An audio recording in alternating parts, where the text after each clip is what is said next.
because it's what he has that keeps it, like, he's basically doing reverse blackmail because blackmail is rampant, and he basically, he had to sacrifice a lot to remove himself from what he had immersed himself in.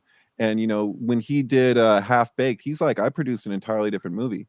Like, they had us doing all of these scenes that they said wouldn't even be used. We just want to try it just to see what it's like. And then they basically made their own movie. So it's like somebody who thinks that they're in control and finds out just how little control they actually have. And so he's now like, okay, if I can do my stand up, if you let me have that, if you let me have this one thing, that's the compromise. It's like, look, okay, I don't have to take the full deal.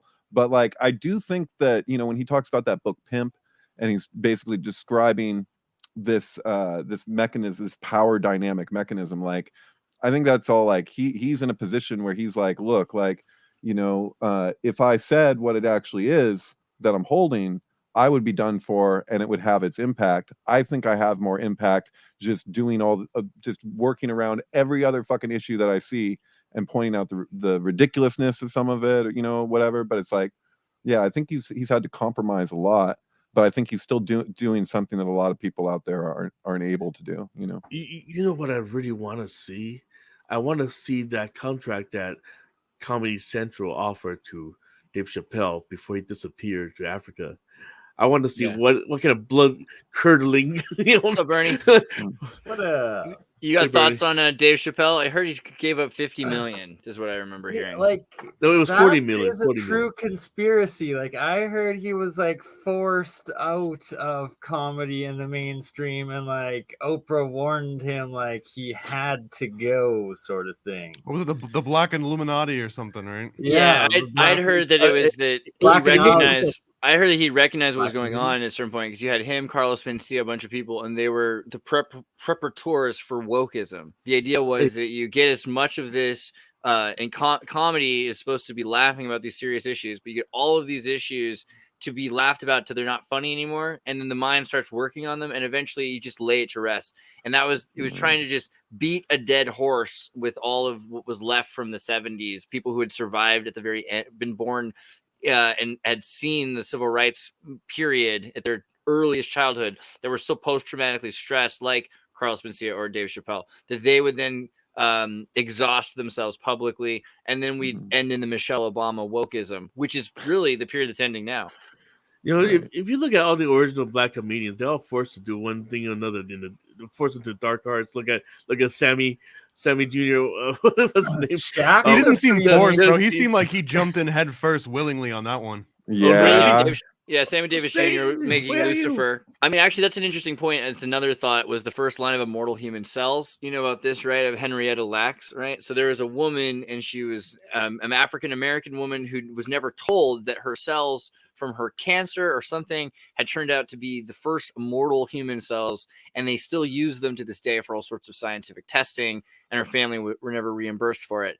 But it's interesting because usually what happens is the cells will die and they won't be able to reproduce the data forever. Here are cells that can do this, and it might end up leading to transhumanism and mortality, right? Ray Kurzweil might end up being part black girl. That's the only way.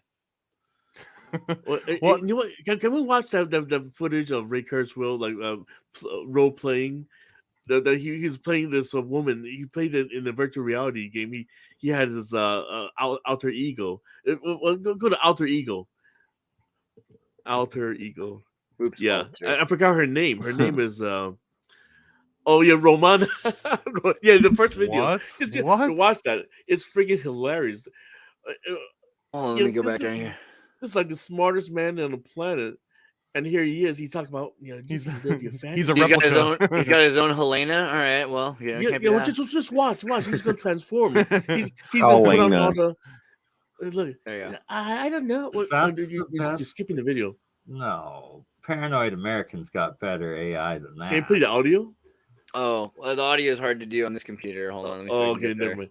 But it's just so funny how he's like talking in a feminine voice. This is like his dream. This is a Rocky Horror Picture Show right now. I mean, this is my dream. This is basically what I do all day. So I don't know. Ray Kurzweil's on it. He's on the wave. He was there first. He's like Singularity. Here I come, baby. I mean, so I remember I went to see best of me. I went to the Salzburg Opera in 2001, and my first thought was you could replace all these people. I was like 11 years old, and I was like, all you need is a pressurized vapor cannon and some holographic laser projector and Poser 4 or whatever iClone grew up to become, but Poser 4 back then, and you could basically do all of this, and you would start storing the rigs and models. I could see it then. You could store the greatest ballerina performances of all time. You could combine them together to perform ballets that were just physically impossible to do. I mean, we're almost there. So that's part of his goal. And again, we talked about the Hermes Trismegistus idea of your binary self, that there's masculine and feminine identity. So Ray Kurzweil is clearly into the alchemical transition. This is nothing different. It also seems better than what the Wachowski brothers are doing. Sisters. I love my alchemy. And any of you watched his documentary, the Transcendent Man? This is where he shows off his like 40 pills that he eats every day. Yeah, he's got this crazy regimen trying to reduce his wrinkles, and you know, William Shatner was featured in it too, and William Shatner just made headlines like 2 days ago. He's just crying. He's like, I'm 91. I'm gonna die. I'm almost gonna die. Oh, I'm like, you're 91 years old. Everybody around you died. You're the only one left. I mean, and he's just so scared. And I just kept thinking about Ray Kurzweil and him, just like these people who have refused to die. Who they refused to die. But I'm just is saying it like that Trinity in the Matrix? Just die already. Jesus Christ. Yeah, just like hey, he's a Canadian icon. Don't curse hard. Do you remember when they asked him? He said, like, how do I look so young at 91? Well, it's simple. I drink the blood of young runaways. Remember? Just everything he's saying, just like he has existential. He has no spiritualism. That's how I feel. I think he had no concept of. But he's a rocket man.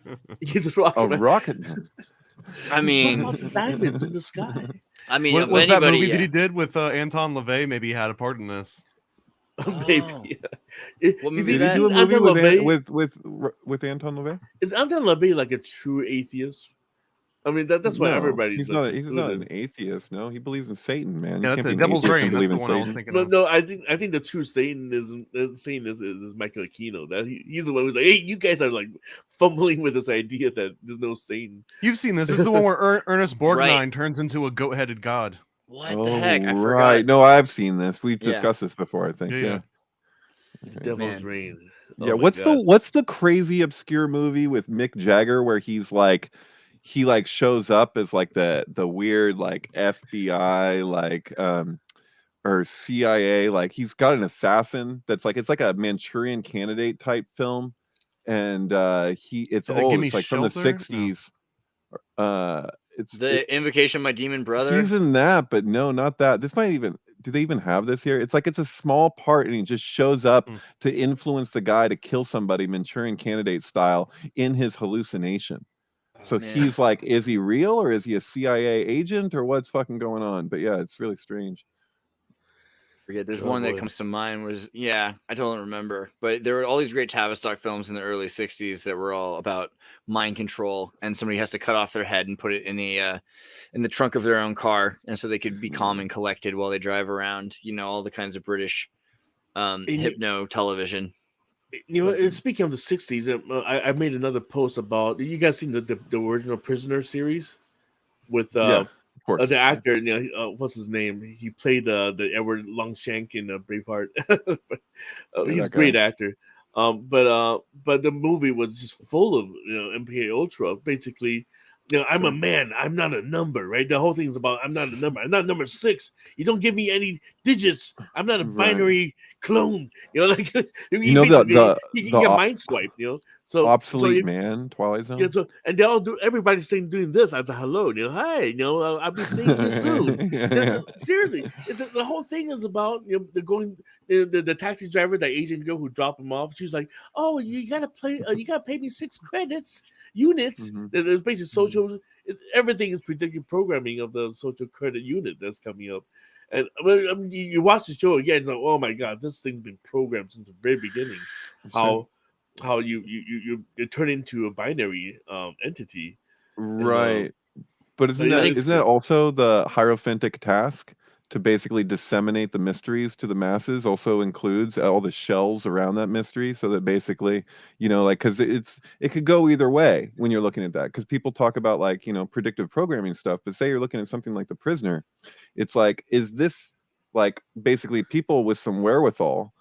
Even just some ability to have inference on like the trajectory, because it's like a slippery slope fallacy. But just because there's also the fallacy, because just because it's a fallacy doesn't mean it's untrue. But couldn't it, because that could be the idea, is that they're like, we want to let people know of what's going on, and we're artists, and we see this direction, and like the Twilight Zone, I feel, is like that. Like with Rod Serling, I mean, maybe somebody has some dirt that I've never heard, but from the best of my assessment is it's like he was somebody who actually like cared about things, and so like as an artist, because this, like, The Prisoner brings up like Obsolete Man for me, the one of the 3 Burgess Meredith episodes of the Twilight Zone, where he's a librarian and he's being told that his job just doesn't, he is a non-essential worker. So much time now. He gets NBC. put to death for being a non-essential worker. That's not fair. There was so much time. Yeah, sorry. That's another one. That's another good. That's the other Burgess Meredith one, besides the one that's like the Devil's Printer Press, where he plays the devil and he's like making headlines or whatever, but it's like at the cost of people's lives and stuff for this one guy to be able to whatever. Anyway, yeah, it's and what's my latest obsession right now is because I never knew the language until my kids started playing video games, like playing Roblox, and that's an NPC. I'm like, what is an NPC? Non-player character. And then also there's the memes everywhere. Is if you're a soulless being walking around like in the Matrix, you're a construct. You're part of the construct. It's a homunculus, man. Right. Homunculus, yeah, exactly. You're the freaking Gollum, whatever you call it. We're running out of space on the screen. Keep burning. Kick right. You just said homunculus. I trying to squeeze in here. I get your point, though. There's, to be fair, prisoner, homunculus. 6. Yeah, I do see the Number 6 homunculus. Usually it's just for covering up the comments so our faces don't get covered. But the fascism, let's get into the unipolarity of the Reich rebirth, because we're at a point where if we don't have multipolarity and we allow for a one world order kind of thing, then yeah, we're at that world. And half of the world seems to be saying, hey, stop the unipolarity. And the other half is saying, or more of it is saying, we need to keep this unipolarity. I mean, aren't we at a point now where we should be scared, because if any one group is in control, then they're also in control ideologically? And or is that the safest point? Because when America was at its most powerful, that's when South Park emerged. So what do you think about free speech and the power of the state? They should stop effing with it. Well, I mean, but is it inherent that a more powerful state cares less about what you say? Is there more free speech in an absolutely powerful empire? Because isn't this the argument about like elected officials are supposed to be representative of a larger demographic of people, but if they're only serving the interests of a few corporations or whatever and all that, isn't that just a debate? Like, the problem isn't the system, the problem is the corruption.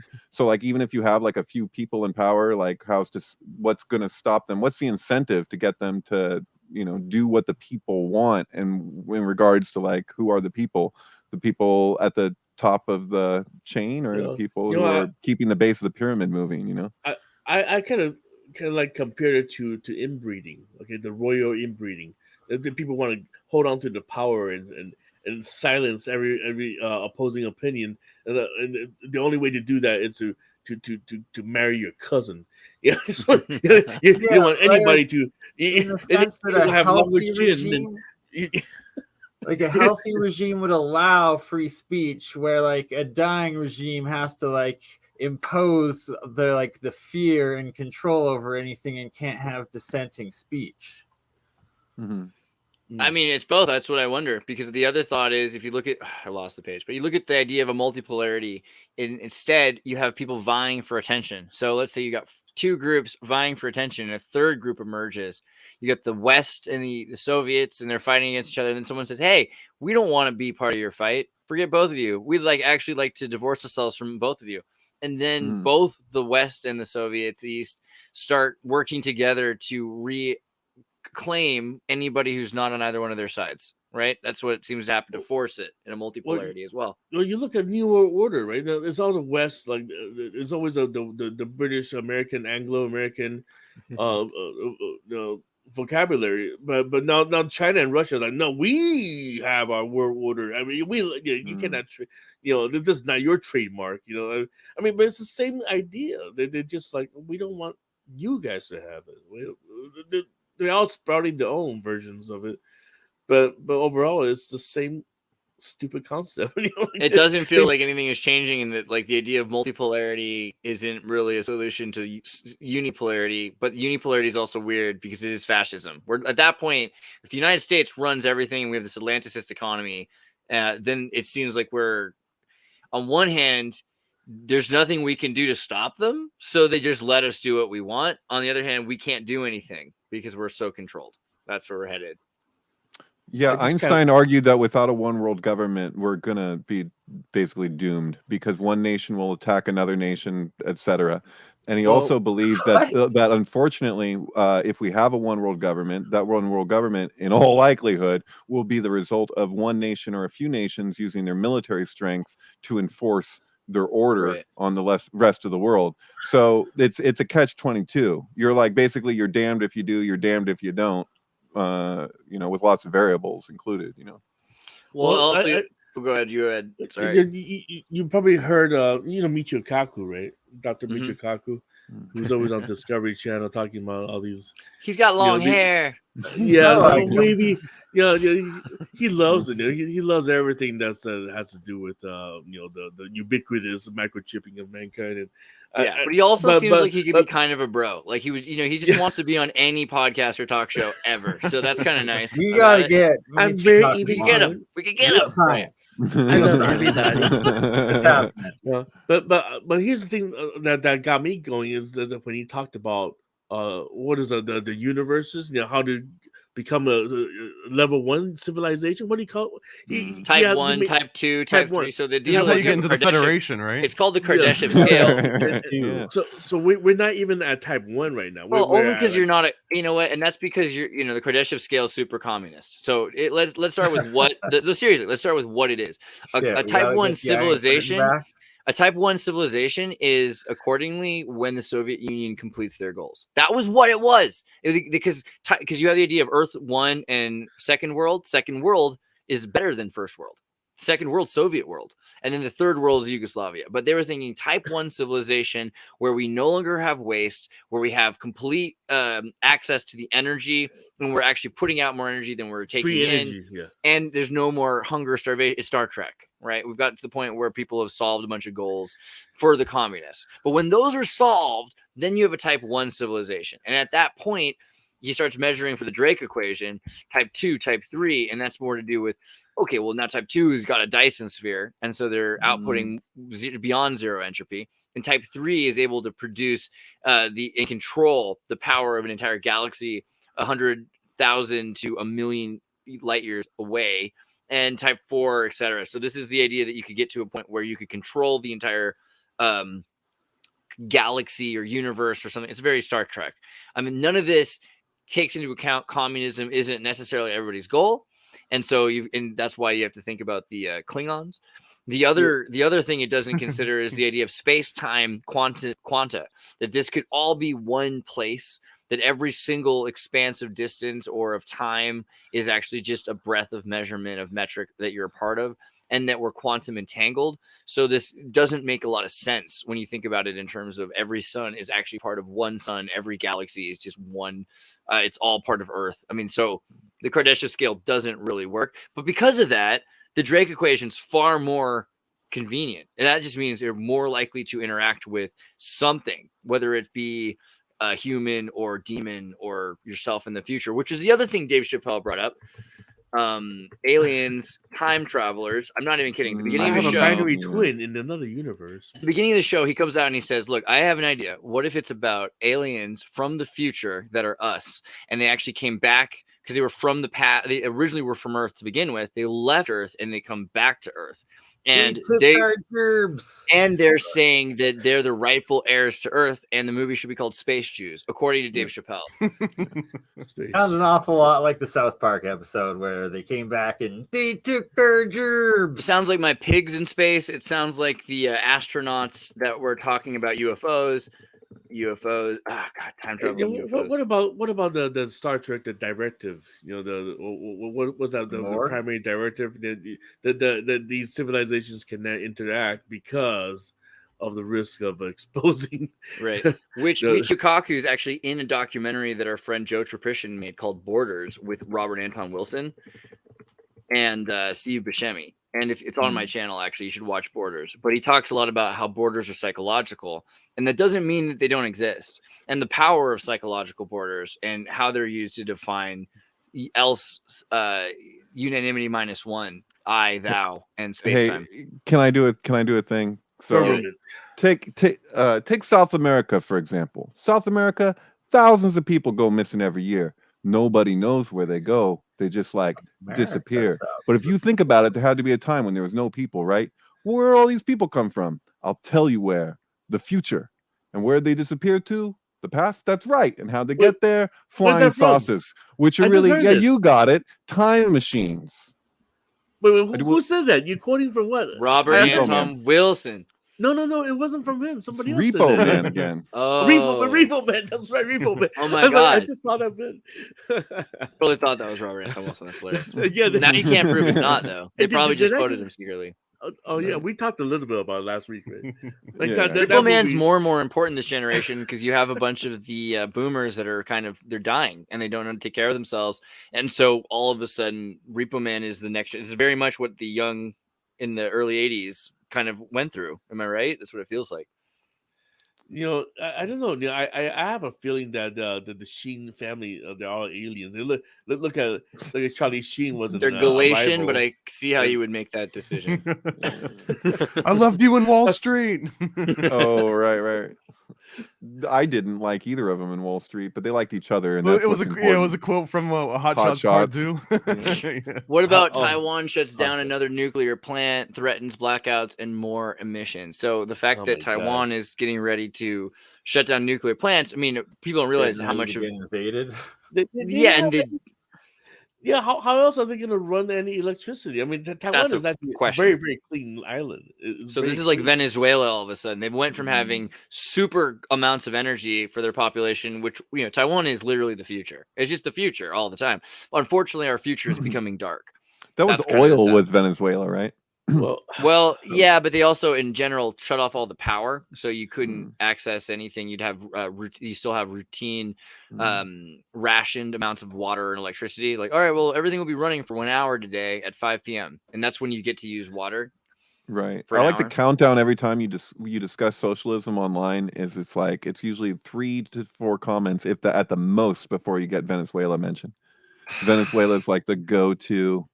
Well, okay, that's not fair, and I hear you. Because the thing about it, let's be real for a second. I'm not like one of these, oh man, socialism's evil things. Because to be honest, I believe in lighthouses. I think roads and these lighthouses and infrastructure can exist. But Venezuela was never a socialist country.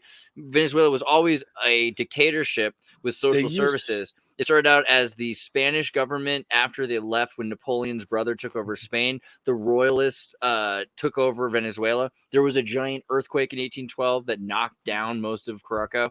And so they ended up thinking it was an omen. So they abandoned the Spanish royal family, but the Spanish royal family continued to have corporatist ties to the United States. And the United States controlled Venezuela for basically a century with oil money until the state itself rebelled. And, you know, for all you can say about Hugo Chavez, I love the guy, to be perfectly honest. And when they murdered him and they replaced him with Maduro, that's when the $100 loaf of bread came up. Now, don't get me wrong. Also, like, so is it Maduro as the new president? Is that Bolivia? Yeah, Maduro. Okay, the replacement. So don't get me wrong. I don't hate Maduro either. I just know the guy. I mean, I don't know him personally, but I can. Maduro is the bus driver. useless. He was the bus driver for Hugo Chavez. Yeah, he was the most loyal, trustworthy guy as the bus driver. But as soon as you get rid of anybody else and you put him at the top, he does really predictable things. Like he'll take money from the CIA, whether he realizes he's doing it or not, and he'll give trucks to his. All of a sudden, there's new trucks, and they belong to all of his gangsters, and there's new dirt bikes, and they belong to all of the sub soldiers. And so the kinds of crazy CIA provoked disintegration of Venezuela that happened. I'm not blaming socialism for that. I'm just saying Venezuela. Well, wasn't Hugo Chavez? He was a graduate from the West Point, wasn't he?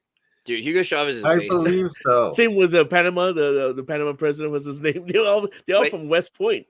These guys are American trained killers. And if you go to Maryland and you find out what it's like there are Bolivarian places. There are places named after the Bolivar, Simon Bolivar ideologist and revolutionary. And I was about to say, perhaps more interesting or more intellectual than somebody who goes to West Point, although that is very useful for his kind of organizational disciplinary skill, was the fact that he studied Simon Bolivar. And I think every American in any part of the Western Hemisphere, Canada, Argentina, United States, any American should study Simon Bolivar to understand exactly what happened in the West. And probably the most true free revolutionary period in the West happened under Simon Bolivar. Did not happen in the United States. And the American revolutionaries all took note of Simon Bolivar and wanted to be like him. So I realized that we have never mentioned the Monroe Doctrine on the show. You know the Monroe Doctrine, right? Yeah, it's basically it's like the rule number one on how to deal with South really America. Quickly. Also, Simon Bolivar was a Freemason, obviously. The Monroe Doctrine kind of died when the Warsaw Pact died, and they went into NATO, went across to Europe, and then what was left of Russia was like, we will ship you as many weapons as you want, South America. I think the Monroe Doctrine was already kind of abandoned by the time that they reached the banana republics, before there were banana republics, and the Philippines. And they're realizing pretty early on that they're going to start taking over areas. And the argument there is also that if they don't, the Knights of the Golden Circle, who we've talked about before, will take over, and they will build a new, stronger empire in the Western Hemisphere. So these nations have to be settled. Do you know whatever happened to those assassins, those Marines that landed in Venezuela that Trump sent? What happened to those guys? They disappeared. Nobody's ever talked about them. Disappeared from the news, yeah. They're still in prison. They're all being arrested. That's probably how it went. Well, what happens when you go into another country and try and overthrow the government and get caught? They're trying to assassinate Maduro, basically. Did you guys the new Confessions of an Economic Hitman? They just came out with like a new edition of it, and it's got like it's just few chapters or whatever that are added, but those chapters are really good. I was looking at it. I don't see why the only reason why Trump would want to remove Maduro is because he's trying to remove his CIA control. And I don't think Maduro even knows he's controlled necessarily. I think he honestly believes he's doing his best, but that's why the CIA has such a grip over Venezuela. And it is a dangerous situation. Hey, David, since you mentioned that book, the Confession of a Hitman, right? Who wrote the book? What's his name again? I forgot his name again. Confessions of So he was in South America. John Perkins. John Perkins. He was a Peace Corps. You know that, right? Mm-hmm. So just from that book alone, you can tell Peace Corps is an extension of CIA. They basically say, oh, we're gonna be there to he's help he's a whistleblower with a name. He's not like a hiding whistleblower, I guess you could say. But I'm saying Peace Corps people. If you look at the head of Netflix, he's also Peace Corps. What else would the Peace Corps be, though? Because the CIA's main role is to control intelligence allegedly outside the U.S. borders. So anything that the U.S. has a presence in outside of the borders, technically, in my mind, that's CIA. That's their job. My friend just sent me something. He said, synchronicity. John Perkins wrote a piece 1 year ago today. Quote, is the U.S. imitating Venezuela? Wow. They say he has quite a lot to say about Venezuela. For SyncTank. We're getting there, man. I mean, definitely at some point it's hard to tell people. They're like, and you tell someone in LA, for instance, like, oh, how dangerous is in Venezuela, and it Right. doesn't really register. Like if you live in Hollywood, and you're worried about like Skid Row and everything, it's actually it's pretty bad. Right, Eddie, you don't have to speculate about the thing with him in the Peace Corps because he is CIA. He owns that. Yeah, he has a handler. He in the book talks about that woman. His lover.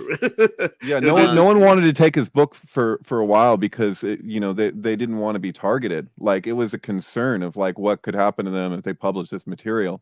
Because it all checked out. Most people you're bringing it to, they're like, if this checks out, then and I don't want to be a part of it if it turns out it doesn't check out. And that was the other thing. I'm not trying to discredit his stories. I mean, I do believe everything in what he's. But I'm just saying the operation, whether he is still an active cell, that's what I'm trying to say. But he's playing his role in that Hegelian dialectic, right? He got placed on the other edge. Yeah. But simultaneously, the CIA and Peace Corps kind of ideologically push this idea of a more peaceful world, and it seems like the world that all the people I know in the Peace Corps love is the Howard Zinn kind of Noam Chomsky, world. It's a socialist world where there's papayas. It's champagne they're socialism. Called socialist and anti-war, yet under the current Ukrainian war, a lot of them have flipped. It's kind of weird, hey? I mean, they do. The thing is, it just shows you that people are not issues, and the issues themselves might stay the same, but people don't care about issues. They care about people. So we're following agendas by following people and their representatives. But what's crazy to me is you got the ultra wealthy elite to the point where you have private jets kind of people like Spielberg and Chomsky. And Chomsky's always played this staunch anti-Buckleyan who acts like he's so against wealth and opulence. I mean, it's the irony of the man with three microphones. What the hell? And what the hell is up with because he is so prolific for so long, Like, and I will trade you Will Shatner for Noam Chomsky. Let Will Shatner live another 100 years. It's fine. I'm down, but no, it's just like 5 Chomskys for one Shatner, my friend. Dude, seriously though, post 9/11, what the hell did Noam Chomsky? Because speaking before 2001, it's like relatively you're like, dude, this guy drops a lot of knowledge and it checks out. And I gotta say, and less of his positions, far more objective. And then it was after 9/11, he's just completely sided with the 9/11. It depends on what you do. If you watch Bill Buckley with Noam Chomsky, you will get up and punch the screen with Bill Buckley. You're going to get so annoyed at Chomsky. But the thing is, Bill Buckley died. And when Bill Buckley died, so did the conservative right in America. In the 90s and the early 2000s, we had this neoconservative replacement, which was always Trotskyite socialist to begin with. And so basically they had to push it to the point where Noam Chomsky looked like the intelligent person he never was. Right. But, Bill Buckley always was highly able to defeat him in any argument. He just died. why is nobody questioning Chomsky? He literally invented NLP. I just don't understand how he can have all that information and then come to the conclusions that he comes to. It just seems so twisted to me. He'll drop all this data that checks out, and then he'll tell you his position on it. It's like, wait, what? How did you get that from that? It's just... How much do you guys understand NLP? I love it. I was actually trained by Richard Bandler. I've got a little certificate on my wall. Yeah, I met Richard Bandler and I took a course with him here in Orlando. And so the other person had passed away, or they had a split. They had a little internal split, and there's all this infighting over who owns the rights to give out NLP trainer certificates and all sorts of stuff like that. But Bandler is an OG. I mean, he was absolutely CIA. But all this stuff has ended up being, it went from being it divorced itself in UCSC. So you have two strains at that point. One becomes philosophy and the other becomes computer science. And the computer science actually pushes into AI research, and all the RNNs are built on NLP networks that IBM were working on in the late 90s. So NLP is so much less woo than people realize. And we wouldn't have ChatGPT or any of the GPT without NLP. Dude, I saw some crazy shit with that programming of the brain, of the human brain. I mean, this is MK Ultra as the foundation of it all. But you make it sound like it's a bad thing. Here's the thing. Right. It's all in how you use it. So can I impart something here? So I had a good friend named Dawn who went through the whole thing with both those people who started it or whatever, and she's older. And there was a Grinder, I think, John Grinder and Richard Bandler. Yeah, thank you. and I don't know if I shared this on the show. Apologies if I have, but I had a crazy experience witnessing NLP in action, because she rarely ever really like just went for it and like, you know, exerted what she could do or whatever. But there was a guy who tipped a 18-wheeler while he was drunk, and it was his job. And he left the scene, and he lived on this property that I was staying at in Oregon. It was like 100 acres, and like he lived on a trailer, and he was friends with the landlord or whatever. But he came home and chopped off my friend's cat's tails on like a chopping block. So the cats came running up, and they, you know, were bleeding everywhere, and they didn't have tails. And like, she's looking at it like, these are her cats. Like, he did it as some kind of crazy statement to her. And she's like, he's going to come over here. And like, I was like, what? It was kind of scary, because the guy was just like a crazy dude, you know, and he was drunk or whatever. And he's just chopping off cats' tails. Just lost his job. And we met him halfway in between. So we walked towards him, and he walked, and like, and I said, I want to go. And she's like, you don't have to. I was like, I want to go. And so I witnessed something that I had never seen before or since, where this dude was just shouting at my friend right away, and calling her fucking names or whatever. And this thing started to happen where he started to trip over his words, and he just like, all of a sudden he just stopped. And she hadn't said anything, and he was complaining about all this shit in his life and like all his problems or whatever. And she just jumped in with, well, if you could change all that, would you? And he, like, as a reflex, instinctually just went, yes, like defensively almost. And then he looked like he'd just been molested. Like, he got really uncomfortable, and he walked away, and he kept on looking back, and he just like walked back to his place. And I was like, what the fuck was that? And so she told me afterwards what she did. She imparted the process. So she was like, first thing I did is I looked at his blinking, and I matched it. So like, she's blinking in sync. Second thing she's seen his chest go in and out. She matched it. She met his exact, like, she's like, the adrenaline is up. So she allowed her fucking adrenaline to rise. Like, she met him where he was at, and then she slowly shifted it, and she was listening. So she's like, there's no way like you can mechanically fake this. Like, either you're listening or you're not. So it's like, basically like, he felt heard, which wasn't what he was expecting. He felt like somebody was actually hearing him, and he's shouting all this stuff. And then he was like, what do I do with that? Like, it was like he got the thing that he was secretly looking for, like subconsciously what he wanted. He received that, but he didn't, you know what I mean? Like, but at the same time, there's the other aspect of him that was all like fucking but, and it was like, he didn't even know what to do with that. It was just, it was this gradual shift from where he was at that she kind of carried him into.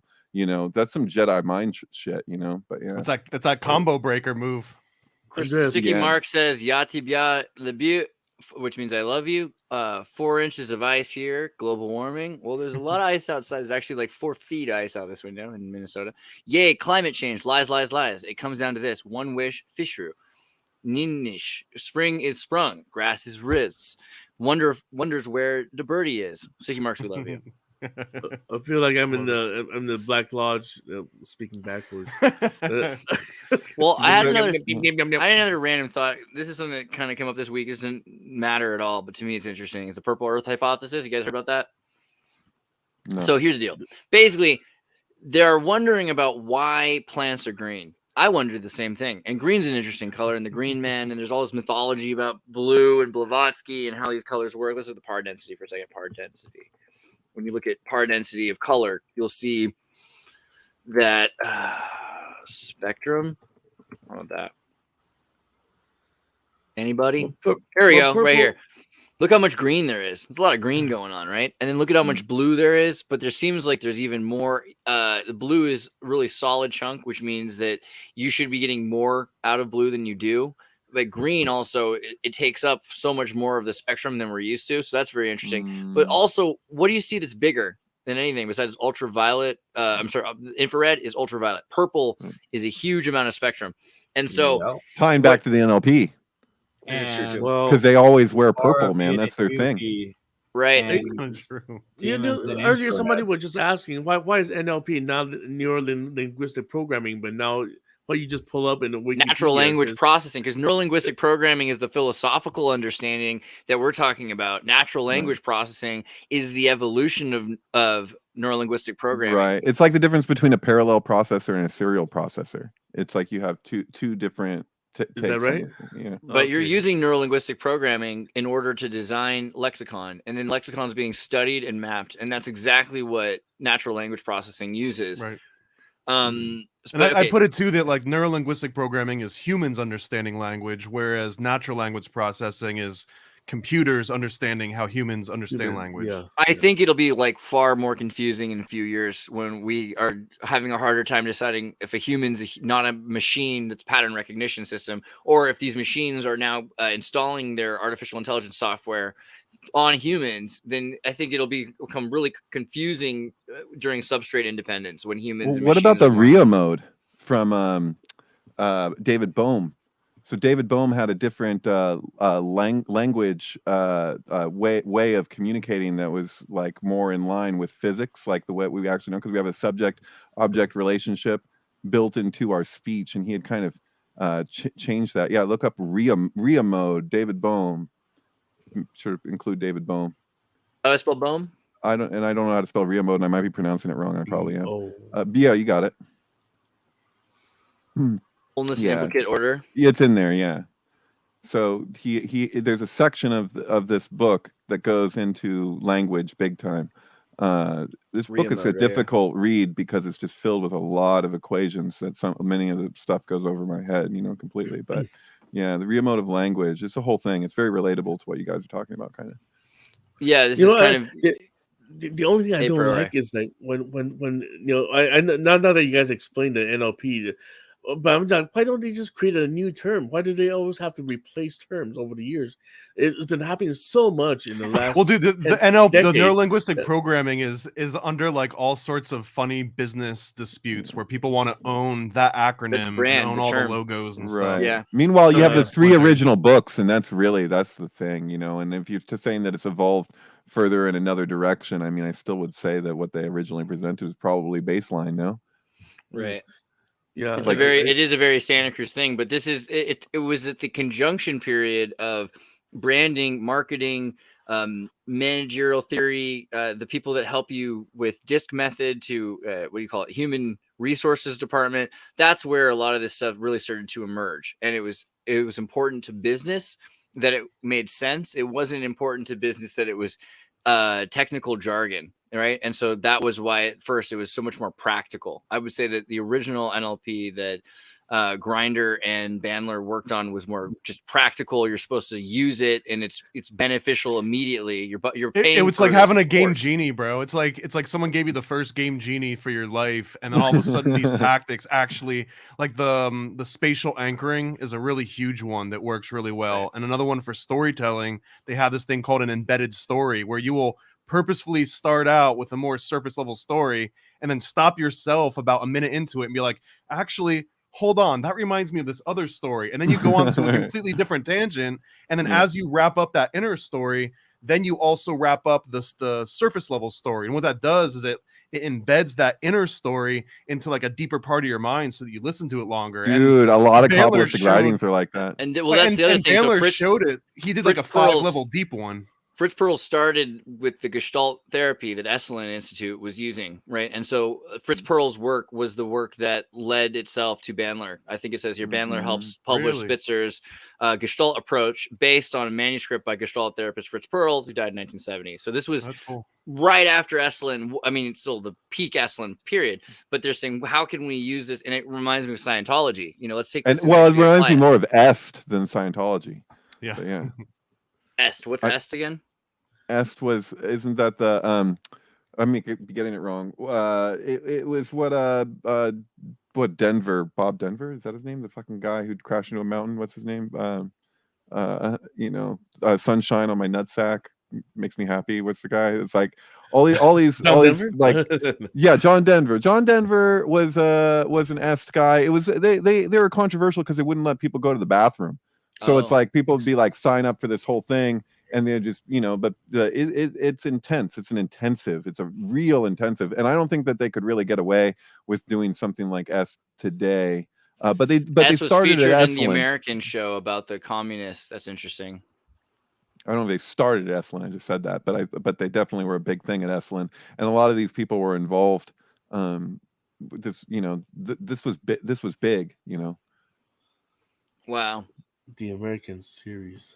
Yeah, been watching that. have you seen The Americans? The idea of mind control, double agent, Soviet spies living in America, sort of like the show I Led 3 Lives, which probably no one's seen. I think it's been a lot happening of to those America over right the now. years. I mean, well, the whole White House is a bunch of these. Well, what's funny is that this is that was released that Biden actually took $30 million from China. Something like there that. are Yeah, hundreds yeah, of times as exactly, many right? spies as there were in the 60s and 70s, but there are corporate spies mostly. However, it's interesting when you get into China owning 51% of most corporations, because it does makes it very convoluted what kind of spy we're talking about. Corporate espionage or state espionage. It's usually a little bit of both.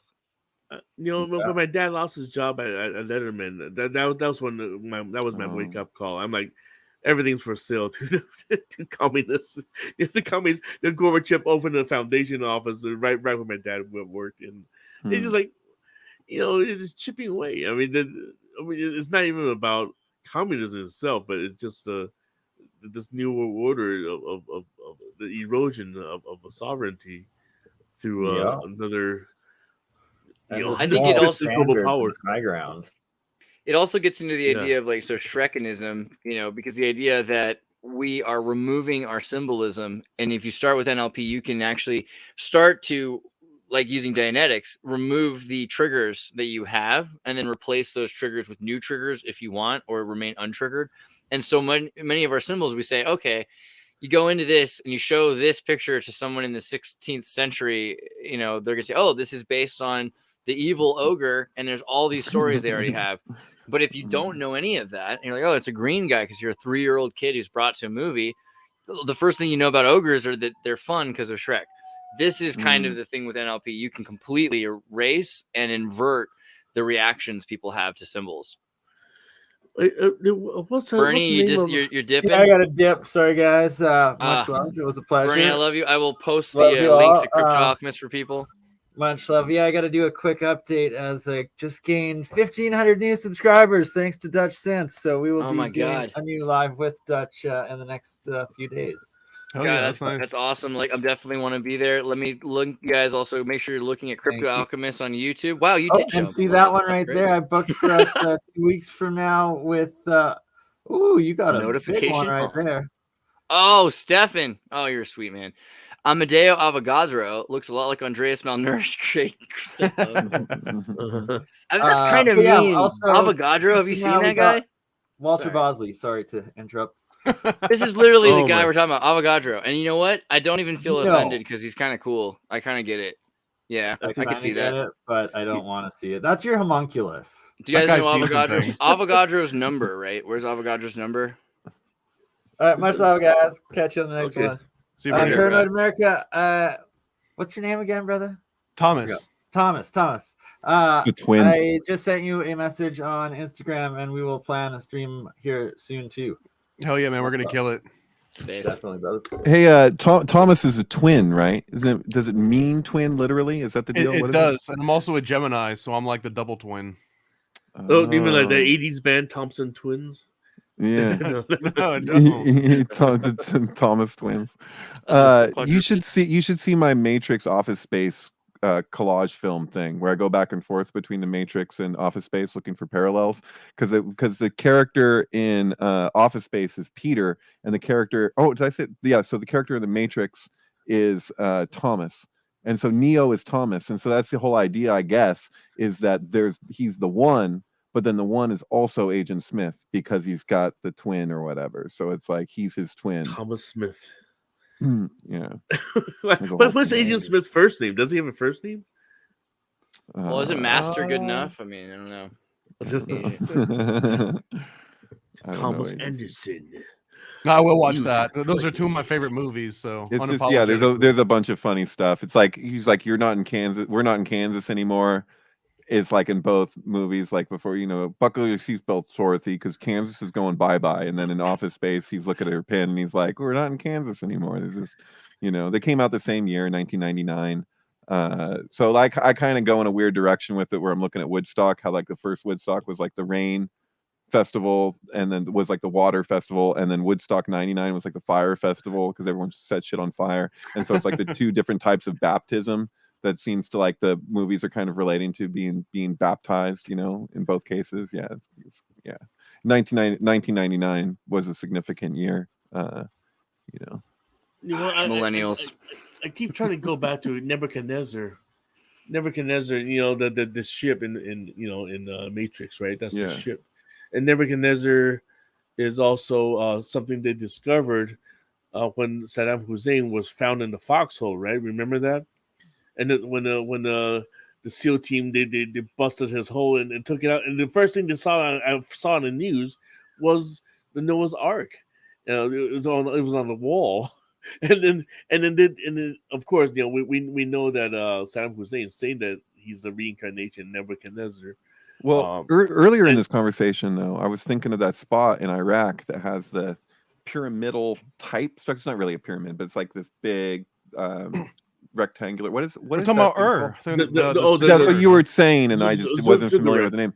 Yeah, so I saw footage of that from like at the time because it's like the first thing we did when we took over Iraq was we like opened up that gate that was around that thing because like no one was allowed near it or whatever, and then like there's like some soldiers walking down the edge of the wall, and there was like owl statues, and I was like, and it was funny because like I at the time, like I wish I was oriented how I am now, because I would have downloaded that shit or figured some way to like get that, because I can't find that for the life of me anymore.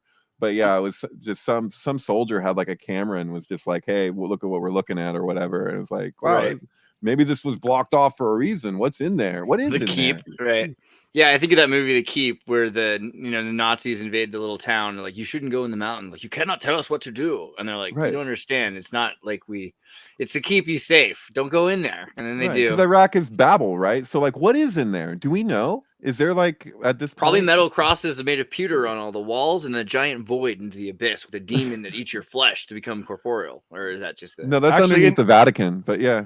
In my comic series Secret Mystery School, is actually home to a portal that brings you to the realm of the Ascended Masters. Tom is like, fun fact, actually, it's kind of close to how it works. Is where Abraham was born, right? Wasn't he born in Ur? What was that, Noah? So, and Abram's father was Tariq, right? I think so. There's a connection to Tartaria and the city of Tar, Tripoli, with the Phoenicians. And so basically he was supposed to be sacrificed. And the mother or somebody made sure that the kid got rescued. So Abram ends up in a cave, and Plato's cave is basically Abram's cave, which is why he's never seen symbolism before. So the idea of making idols after you've raised inside Plato's cave is that you don't see the idols and you connect God with things beyond the idol, which is the beginning of the new Havelockian period. Right. So you don't have to do that stupid thing where you're like, you're rejecting the thing because you just see the thing for what it is. It's kind of like meditation and thought, it's like you just, as long as you're fighting the thing. Yeah. You can't solve the problems thought creates, as Krishnamurti would say. Zen and early Judaism and Zen are very connected concepts, actually, which is interesting to me. Mm-hmm. There's also, I want to talk about Astana, but if you want to keep going on this for a second, sure. Oh no! I was trying to bring up some of my articles I posted, but we can do that too. Let me just really quickly cover Astana because it seemed like a segue. Basically, we're talking about the reset, the new world order, all these new cities that they're building, etc. And about Astana, Kazakhstan's Babylonian perfect city. Let's move there. It looks beautiful. That blew my mind because I've been programmed to think Kazakhstan was just like a shoebox. Right. That's also kind of, to me, I hate Borat. And it's funny, like, I know a lot of people should love Borat, and I hate him. And it's just literally because he's this British guy who's a lie, and he's trying to convince people that Slavic culture isn't awesome. Don't get me wrong. Like, it's funny, kind of. But yeah, Gonzo's not without his problems. This is some Tavistock mind control to get you not to think about Kazakhstan. They made this movie right at the same time that Astana was being built. I don't know. Maybe that's a bit of a conspiracy theory, but it just seems really weird to me. I don't know. I don't even worry about it. I think I became more fascinated about Kazakhs. Yeah, sure. At least they mentioned the names. People heard of it. The Kazakhs. Wait a minute. Are we looking at images from Zeitgeist 2, or what are we looking at? No, this is from Astana Times, and this is literally the city. These are the cities. People are very happy about Astana. Because it's this pride jewel of Kazakhstan. And you've seen some of the things that are zeitgeisty about it. A bit for instance, Dubai-ish, the golden ham. Yeah, a little bit, but it's also a bit like St. Petersburg in the 16th century. It's what the Tartarian folk culture would have wanted, kind of a thing. It's got very European influences, and it also has extreme occult symbolism to do with the peacock, the golden hand of Lucifer. There's a lot of obelisks and yeah. Sorry, you were going to say, Eddie. Well, no, because I don't know if you know this travel blogger, Drew Binsky, and he was in Kazakhstan, and it's just all these beautiful monuments and buildings, but there's nobody. Yeah, I mean, the streets are empty. I mean, they need to move some people Sounds like in paradise. there.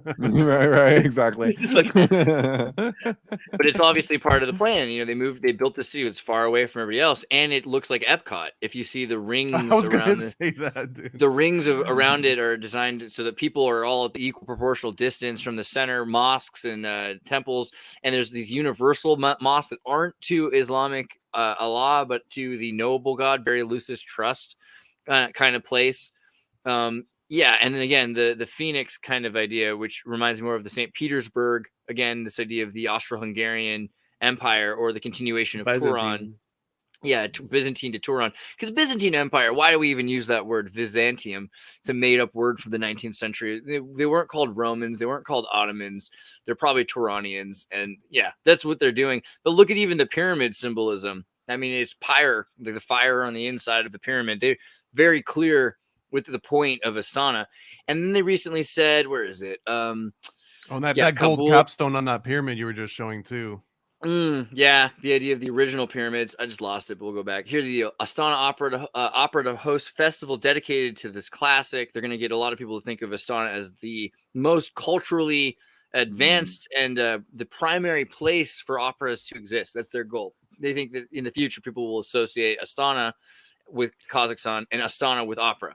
I wonder if this means that they're going to go to 432, because that was a big thing between the 432 and 440 was the opera singers much preferred 432 because it's much easier on the voice, and that 440 would just shred your voice up. And actually, some of the original proponents that wanted to keep it at 432 were mostly opera singers. Well, also, what I find interesting is this particular opera is based on the gypsies. So it has to do with these nomadic people that are being given a new place to live who've lost their original homeland. And I mean, you know, they're not the Jews, they're not the Tibetans. The gypsies are actually Indians, right? Aren't they like right? And so, yeah, according to I did this study for anthropology in 2012, gypsy DNA will show you that they were one of the castes of Indians who were in charge of gambling and were forced to do prostitution, which was not their goal, by the way, but it was something that was culturally forced on them because they were in charge of gambling. Prostitution is rarely someone's goal. Right. So then they were forced out of India because of their association with prostitution about 2, 3, 4 centuries after that became their caste role, aside from being involved with casinos and with gambling and all these other things. And then they ended up being associated with the Egyptians, which is why we hear gypsy, but that's not apparently the true route by any stretch. It might have been that they came through Alexandria into Spain and that they were able to escape through Moorish Cordoba. Well, you know, this is how I think about this whole thing with Tartaria, and then there's some new movements with the blacks trying to take over Asian identity, and I mean it's happening. I'm not trying to blame who was doing what, but I feel like everybody's trying to claim the ancestry. Cupid Yee. It was definitely Cupid Yee's fault. I blame Cupid Yee as well. I think he's a culprit. Dang it, Cupid. But I think this is what I think. I think within 20, 30 years, people will not be able to trace any of these theories anymore because everybody's going to be mixed up. You know, everybody's, you know, 23andMe would be useless. I mean, because what's the Warren Beatty line? Everyone's just going to keep fucking everybody till we're all the same color. I was in the SFO. I was in the San Francisco airport, and I saw this lady wearing a 23andMe coat, and I reminded myself, like, God, I remember why I hate being in Silicon Valley. Because I used to have this major problem where I would walk up to anybody who worked for any corporation. I would tell them what was wrong with their like, oh, you work for Skype. And like look all excited. Like, I am not able to use your product anymore because of and just go off on them. And like as the 23andMe one was like, I was like just like holding it together. I was like, oh, like for like most of the flight. Until you It's let funny it all be- out on them, You right? sell your data to Well, all God, the I people would. that have actually paid for 23andMe, like they've actually given their money to fund the coffers of 23andMe, and then that money is going to be used to just like force it on everybody else. Like that's where they're getting their coffers to turn it into like a national plan. Isn't there something really satisfying though about when somebody's family member does it and they have their own like ideas around like a friend of mine, their brother hates I don't know, Pakistani people and Mexicans, and he's like, I'm 100% specific. Italian all the time. And then his sister does the 23andMe, same parents, and she's like, actually you're a certain degree Pakistani and Mexican, and it's just like his whole like meltdown around it. So like I get the problems, like I'm right there with it, but at the same time I'm like, I want to find out that the freaking baby on all the posters for the Third Reich was like actually Jewish, like the perfect Aryan child, like that kind of shit. Like that's funny as hell. And most people are fucking mutts anyway, so it's just like this whole like this purity idea that people have. It breaks it down. Have you ever met breaks it to royals? pieces, It's not pretty. The idea of a pure blood thing. Like, you ever have a dog that was expensive? Don't don't do it. It's not worth it. Right. I'm all about hybrids. You'll take one that's been forcibly genetically repressed, which is what we're gonna call inbreeding, and then you put them together. So you get like a Samoyed and a yellow lab that have both just been tortured for generations until their spines and their hips are breaking. But you take those two dogs, and then they have that mix between the yellow lab and the Samoyed. Perfect dog, perfect hip bones. All of these genes start to break away. So that makes me wonder why. I mean, is that not why Joseph Mengele moved to Brazil? Because he realized at the end of doing all this eugenics that like who is going to make it? Brazilians, because they are hybrid people. That's why they're the twin towns over there. And Schaefer at what is it? Dignity Colony, right? That was sort of another version of that. Yeah. God, so now that we're talking about Joseph Mengele loving big booties, I feel like we're very close to the end. Is there anything else you wanted to make sure we cover before I tell them what they can get here? Okay. Just bring us some of my synchronous stuff. Yeah, I was gonna do that anyway. Actually, there's a couple more things I want to point. If you keep scrolling down, I maybe I should. Actually, I'm looking at the Facebook group. Do you want me to go to the Facebook group? I can go to the Facebook group. Look I have all the power in the world. If I go to your Twitter and I click on Facebook group, America, you can do the same thing. Okay, so if you go, Burger King declared bankruptcy. Did you know that? No, really? Yes. Oh, speaking of Brazil, because Burger King's out of Brazil. Okay, wait, hold on. If I can send this to you, well, Jesus. So, oh my God, it's not. Now I'm so used to using Twitter now. I don't know how to transfer files to you. Right? It's like MySpace all of a sudden. You know what I mean? Here you go, Burger King though files for bankruptcy today. So how does this happen? Burger King was so powerful. So I thought this was definitely a Back to the Future sync going on where, wow. I live a couple of blocks away from this place. It's just down my street. I buy breakfast every Saturday there for my kids. They love the hash browns. So this is where the Dr. Emmett's driveway is. That when you get pulled out of here. So we know 9/11 predicts. The Back to the Future predicted 9/11. That's in that document. Damn, bro, are these your fingernails? Because your manicure is flawless.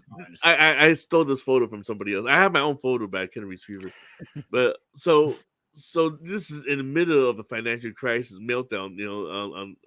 This is the day that SVB had a collapse, right? So I thought bankruptcy sync with America with 9/11.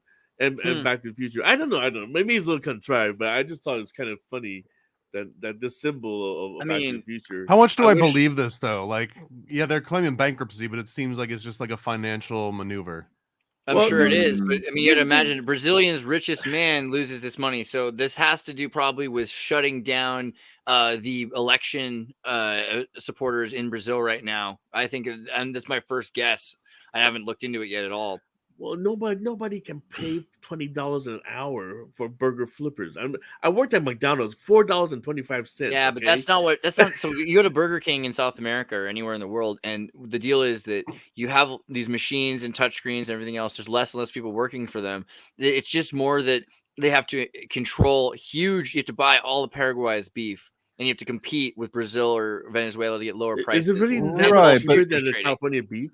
I mean, I know they It's have a to lot chop down all cheaper. the Amazon. It's a lot cheaper, and the beef in Paraguay is way better than California. Are they not like McDonald's where they're more in the real estate business and the burger business? Yeah. Do they buy their buildings that they go into, or is that McDonald's just McDonald's was major into real estate business, but it's also really into AI and technology. In fact, SCO, Santa Cruz Operations, was the alternative to Unix that the Navy used. And so to this day, SCO still is in Santa Cruz, and they will update the software because otherwise naval ships could just capsize. So it's the most important military operating system. Arguably, there's a couple others that are important, like ADA 2012, but SCO was used for the McDonald's machines for their entire infrastructure. Ice cream machines too. Everything that they had ran on SEO up until about a year or 4 ago when McDonald's bought OpenAI Labs or McDonald's AI Labs. This is funny. SEO is also a Shanghai Cooperation Organization, the NATO of Russia and China. So McDonald's is really deep into AI as well as property. What Burger King was doing is Burger King was taking over the futures trading around the world. So what they do is they take over, like Starbucks. You go into a country, you buy all of the coffee, and that way everyone has to sell at the same time, and you can get the lowest price because you're buying everybody's coffee. You can actually set the price for the entire country. And they would do this, and they would destroy economies all around the world because people would do this for 4 years. The land would be destroyed. They wouldn't be able to sell, and they'd get the least amount of meat at the end of the 4th year, so the least amount of cow, or they'd be forced to switch to Monsanto, GMO, corn food to feed your cows, whatever. And this was used for the last 40 years to clear out the rainforest and huge sections of the Chaka and all over South America. And also in what's the state? Madagascar. Madagascar actually had a revolution recently because Daewoo out of Hyundai had made these 200-year leases to take 600 square mile zones here and there of Madagascar. And they were going to just buy for 200-year leases all of the land and anything they wanted to do with it. And so all these people are going to start, and we're in the process of starting to starve. And that's when Andre Riolinga, Madagascar, the DJ, who was the son of the military general, took over the country because as a DJ, he was able to take over all the radio stations. And then so they had a coup. And in the process, they threw out all the people that were UN supported. And the UN started a Cold War against Madagascar, which I think just ended in 2018. When did it start? 2008. Oh, okay. Does Leo Zagami know this guy? Because they're both like DJs. They're like clubs and stuff. God, I can only hope. I don't know. Sorry, that was my rant about Riolinga. But honestly, cool guy. And if you guys are in Madagascar, get us connected. Isn't Madagascar also the largest chocolate exporter right now? I thought they were. I mean, I think Long Beach would still win, but you never know. Madagascar is definitely nuts. Although I want to go there desperately. Guys, have you ever been to ParanoidAmerican.com, the best comic book shop in the world? Right. Yes. And I also, I don't know if it's propagated yet, but I try to get another easy one called NASAcomic.com, which will bring you right to the NASA page. Really? Let's see if it's working already. Give it a shot. I literally bought it while we were talking. Oh my golly, there we go. NASA Comic. Make sure you go to NASAcomic.com and you can get yourself to back the Kickstarter. And as soon as I get enough people sign up for that Kickstarter, what do we at 54 now? Once it gets to 100, I'll be releasing the Kickstarter for this badass NASA comic. Oh my God. Can't show too much. Nice. All right, I'm going to put this link, guys, nasacomic.com, into the description and also into the comments. Everybody, it doesn't cost you anything to be notified at launch. So all of you watching, which is like 300 people, should definitely, and there's probably thousands more that will, I promise you, sign up to notify at launch, and that way you get a copy of this amazing comic book about Kubrick, NASA, and just look at the art and tell me you need this, because I know you do. You do need it. You need it. Okay. Also, the syncbook.com. Have you guys been to the syncbook.com? If you click on videos, it'll take you beyond Alan Green's amazing Hindsight 2020 documentary, which will get you caught up on synchronicity, to the Syncflix. I love the Joker and the Beetlejuice. Yeah, which one is that one again? This is that's Will Morgan's meta egg. Yeah. I love Will. Will's amazing. Go to thesyncbook.com, click on the Syncflix, and you can see the great the what's again the Rainbow Thief, the Rainbow Thief, Hodorowski's the Rainbow film Thief. that Thomas here helped me get, which is it's a whole thing. I'm trying to find the other ones too, man. But you threw some hardballs out there. Yeah, so there's You need, like, yeah, the no, VHS, I feel I might even have some more for you, but I'm just like, I'm dropping them on you, and if any point you like happen to come across them even, or like, I don't think that'll happen. I love digging. I love, like, that was my favorite part of music was going into the crates and digging for like old albums that no one's ever heard before. So yeah, I'm just putting it out there there because you managed to get me this, so I'm like, hey, other things that I'm looking for, I even have more. But it's just like, because this is incredibly high quality for this film. Like, you won't find this online. I mean, in any easy way. Like, this is a very rare film. But so what's the matching soundtrack that they're using here? This is Aldous Harding's album Designer. And so like basically Hodorowski was butting heads, more than that, with the production designer of the Rainbow Thief. So he actually kind of like denounces this film, like he hates it. But you can see his heart in it. Like, it's still there despite the the studio doing what they do. And so it's like his Spartacus. It's like the one time where he kind of had to bend to a high degree to what the production, what they wanted it to be versus his creative vision. And so I'm sure it's very frustrating for him to watch, but I have this sync and it kind of reconciles it. I'd probably go through the whole thing with the volume in between the vocals and kind of play around with it, but anyway, yeah, this page has over I believe at this point it's over 200 films, all for streaming and download. Apparently recently it doesn't seem to be working on people's iPhones. So I think iPhone is like, maybe they don't like alternative streaming. Maybe you make an app. Right, if you download Brave on your iPhone, it will work. If you use Safari, for some reason Safari isn't loading it. I don't know why. But if I don't think they like alternative. But if you stuff. if you have an iPhone like and you're not, and if you have an iPhone and you're still not using Brave, like, there's something you need to talk about with the therapist. It's not me or the tech. Yeah. Also, these movies should be casted. They're really easy to cast if you have a smart TV or you have a projector. Yes, that's or even, true. So you like this on a Roku. Yeah, and yeah. So there's this is years of work, all dating back to when I was in junior high. So I'm 41 now. Oh, there's so tons of these. There's hundreds of these films here, and they're amazing. Actually, honestly, anytime you're at a party and you need an icebreaker, just put one of these on the Roku on the screencast it, and it'll change the flow to an awesome flow. If anybody out there like watches one of my videos, like I'm on Twitter. Just send me a message and tell me what your experience was, because I'm always interested. Lately, I've been getting more of those, just from strangers just sharing with me, what the trip I just saw Amethyst Rockstar on there. I'm gonna have to check that one out too. Yeah, so I got a like from Saul Williams, follows me on Twitter. He liked that one at one point. That's awesome, man. The movie that he was in is one of my favorite movies of all time. It's a little bit of a B movie where he goes to jail and he's got that rap about being from Saturn or something. Yeah, you know what I'm talking about? Slam. Was the name of the movie was Slam? Yeah. Okay. Great movie. But yeah, that sync with Amethyst Rockstar, that's actually The Shining mirrored against itself with Us above it. So Us and The Shining play off of each other in a million ways. I think we've discussed it. Jack Nicholson's grandson is credited as Danny/Tony, because they have the shadow self and they have the regular self. And so it's like Us is basically an archetypal continuation of what The Shining is really about, So yeah, there's a whole pretty epic stuff. Also, make sure that you go to Eddie Lynn and you check out his Facebook group, but also his Twitter. So if you go to the Twitter Synchronous, then you can click on the Facebook group and it'll take you there. If you use Facebook, it's the best group on Facebook. Maybe I like Andreas philosophy memes too, but these are very good groups. The other thing you can do is follow him on you go on the Twitter, you'll find almost all the same data. He's been making sure that you can directly get it right on Twitter. So these tweets are pretty amazing if you want to look into the Catcher in the Rye Lenin stuff. And these are great distractions from the monotonous nonsense of the popular news, the mainstream nonsense that we just constantly are regurgitating. This will help you start thinking about other things.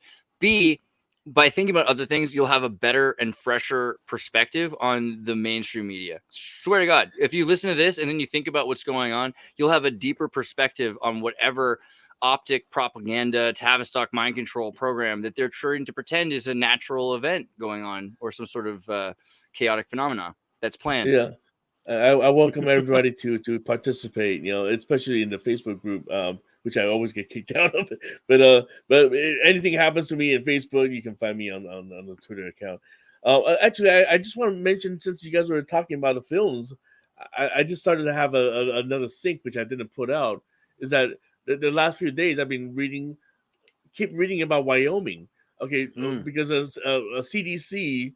Well, there was an article saying I keep CDC driving through Wyoming, Minnesota, and I keep being like, "Am I in Wyoming?" Okay. And they're like, "Dude." So there are three things. One thing is Wyoming's been mentioned in the Last of Us, right? The HBO show. Basically, that's where they're all gonna head for, because that's where the ultimate safe zone. Tartary Nova, this corporation, is actually registered out of Wyoming. I have a private mailbox in Wyoming in the same town that Dick Cheney does. I mean, there's something to it. Yeah, and number Zero two, sales tax, right? Or... number two is that now they're saying the CDC zombie apocalypse. They keep selling that idea and saying there's a new map that was released. You see it in my Twitter. I posted it. There's a new map released, which is the safest area for zombie apocalypse is Wyoming also. Because I thought it was Palestine, man. Oh no, I thought it was Israel. Excuse me. And the third is, we're talking about the Wyoming, the Cheyenne Mountains, right? The deep underground military base. So to pay attention to Wyoming, that's what I'm trying to say. And also that base is the largest collector of films. All the rare films that you see that just completely got wiped out of market. There's no longer on videotape. It's all in the Cheyenne Mountain, because now every single studio are storing the film, the film vault.